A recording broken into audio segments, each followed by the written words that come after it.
Alam niyo ba na ang banal na espiritu ay isang matalik na kaibigan? Kaya siyang binigay sa atin ng Panginoong Hesukristo upang ang bawat isa sa atin ay makapamuhay ng isang Kristiyanong matagumpay. Kaya nga dapat maging sensitibo tayo sa kanyang kilos at galaw sa ating mga buhay.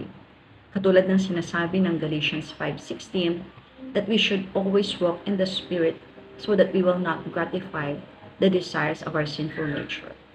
Kasi parating salungat ang banal na espiritu sa gawa ng laman, ganun din ang laman sa gawa ng banal na espiritu. Kaya nga, dapat malaman ng bawat isa na tayong mga Kristiyano, kapag tayo nagkakamali o nagkakasala, hindi tayo iniiwan ng banal na espiritu sapagkat siya yung nagbibigay sa atin ng konbiksyon upang tayo ay magsisi at patuloy na lumakad ayon sa kalooban ng Panginoon. So I encourage everyone to live a life that is filled with the Holy Spirit upang tayo ay patuloy na mamuhay ng mayroong tagumpay.